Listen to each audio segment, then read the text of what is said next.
So there was like a few week period where I had like an exposed nerve or something in my back. I didn't make a lot of like videos or, you know, there was a few builds I did before that didn't I didn't really show.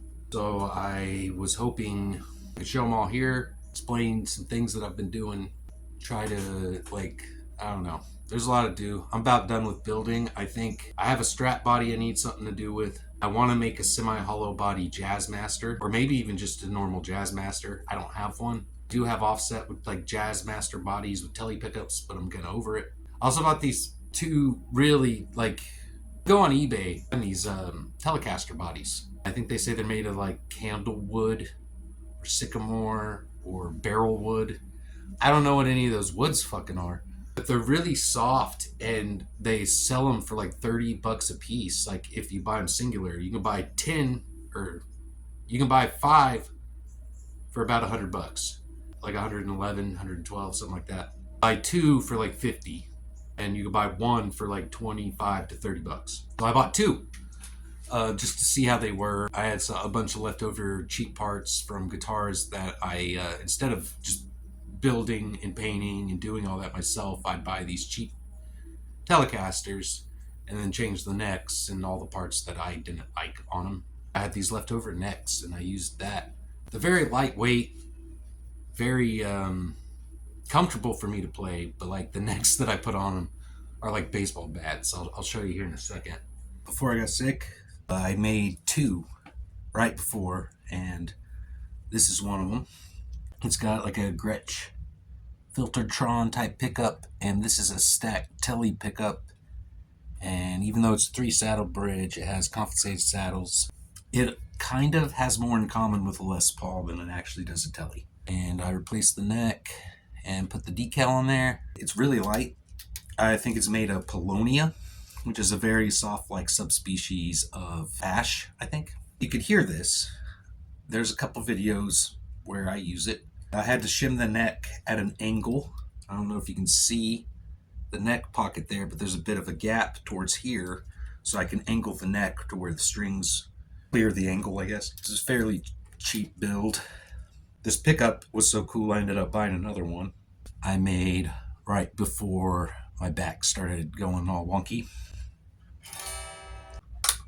Has a 3-way Les Paul style toggle switch. I had to drill out the control plate myself. Has the Artec pickup that I like a lot, that I've used in a few builds.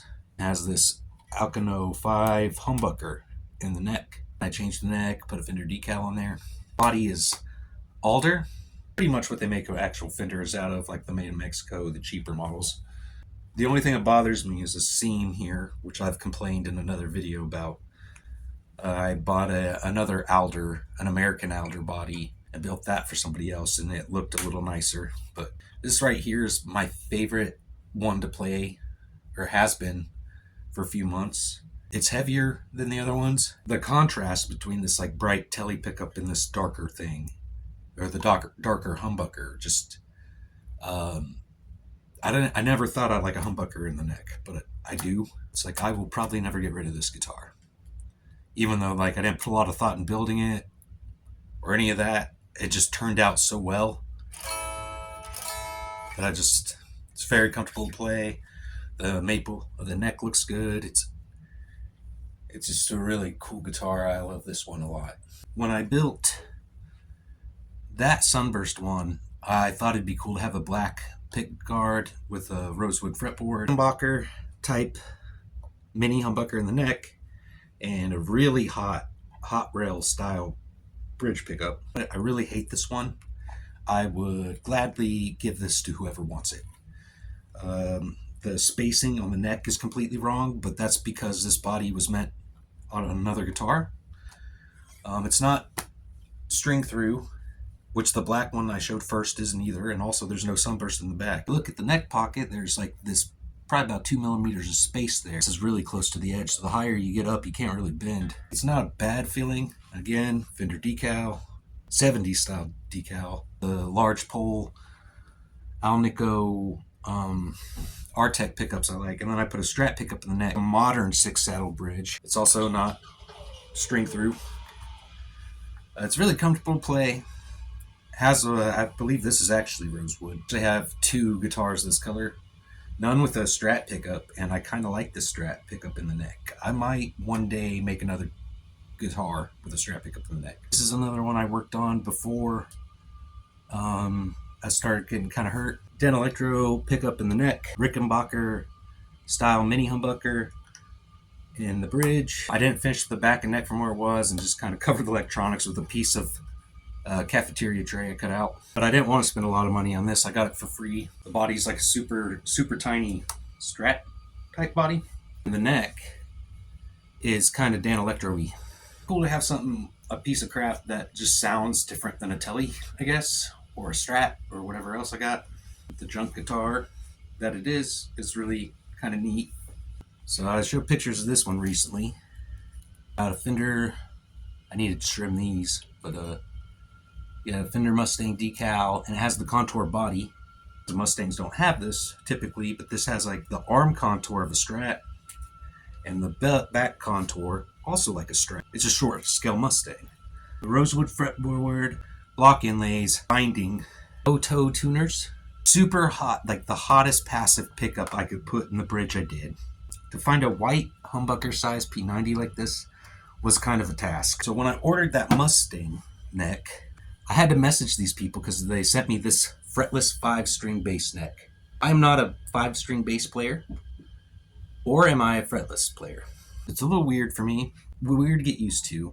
The way I know I can tell where I'm at is if I can hit a E note, like the note of E on the D string. Even though there's no lining, you got the dot, so you can still kind of tell. I didn't end up ordering the neck. Was kind of upset that they sent me the wrong one. Got a hold of them. Eventually they sent me the right one, told me to keep this one. So since I had this weird fretless 5-string bass neck, I decided to, use it. I actually finished the fretboard with gunstock oil, true oil, to kind of harden it up, because I intended to keep round strings on it, but I don't know if you can see it. These are flats. D'Addario chromes except for the G. My other P bass with flats, it has chromes, but the G string is not chrome. And I do that because the chromes are bright. They're like bright flats. And the G string has a little too much zing, so I get like a deader pack of flats and replace the G string. But you can do vibrato on it, it's interesting. I still have a fretted 5-string bass neck that I could put on it if I don't like this. I didn't have a jazz bass, I didn't have a fretless, didn't have a 5-string fretless. It doesn't have a rosewood or a composite fretboard. It's Powell Faro, which makes the rosewood look a little, well, it's not rosewood, but it's a little more orange tinted. It has a polycarbonate nut to reduce friction, so it doesn't get hung up and it stays in tune a little better. The color is an army green, I think is what they called it. This guitar body was in a dumpster. Friend dug it out. I aged all the hardware. It's pretty rusty, pretty gross, even in the back. And these even are aged. And it also has like a hot rail type pickup, and it has where I use the Artec pickups with the big pull pieces, usually in the bridge. I bought one for the neck. Even the tuning keys are aged, and the string retainer is also kind of rusty. A lot of wood dye, a lot of sanding. There's some chips in it that I purposely put in it. This body had a little bit of cracks. I filled some of them in, but kept a couple because I wanted it to look beat up. Like the finish is almost like a semi-gloss. Like it's not super shiny glossy, but it's not super matte either. This neck and body are just like perfect together. I didn't have to really adjust the bridge height, just immediately setting it up. I need to do the intonation, but reverse the plate so your switch is back here instead of up here, because I don't like it because you hit it. It's really hot. It sounds super good with distortion. And this pickup honestly reminds me of a P90. I think this looks beautiful. A lot of people are going to be like, I hate that. Different strokes, different folks. Like this took a lot of work, surprisingly, to make it look as beat up and as crappy as it looks. Enjoy the way it sounds a lot. This one I nicknamed Tattooer Sailor. And I had to make this control plate myself. It's not the shiny chrome if you look. It's just like a piece of aluminum. Got like Fender amp knobs. I think I paid $50 for the two 2 lightweight Telecaster bodies. There's that, and then there's some flowers, and then on the back you got the ship that's kind of relic and worn, and this hot air balloon. I wood dyed the body. The wood itself is like a really pale wood. The neck is a baseball bat. It's so fat, I hate it. The guitar itself is actually comfortable, and the action and everything, it's pretty good. It's just, this is like, the profile of this neck is just super fat. I put my favorite kind of strap buttons, which have this bigger mushroom type thing going on. Keeps your strap on there better. I used whatever leftover parts I have from building stuff or stuff I yanked out of things. So ceramic pickups, and the pick guard came from a Monoprice Indio Telecaster. Pretty much leftover parts. It is very bright. So this ain't finished, but I have 4 or 5 of these Mexican Fender bridges, and they're 6 saddle, but they have the normal 3 saddle screw layout, which this body came with. The body is ash. I bought this used on eBay for something ridiculously cheap. I have a neck finished in there, it has a Fender decal, and I think a rosewood fretboard. 1 volume, and you got a kill switch. And this little mini switch, once I wire it, will you'll have like humbucker, single coil, and like parallel or something. Series? I don't remember which. Candy pink. I have some leftover telly parts from kits and stuff where I didn't use those pickups. With these cheap bodies, you have to drill out the neck holes and measure where the bridge goes. So like, there's no bridge holes. There's no holes like in the neck, so I had to do that all myself.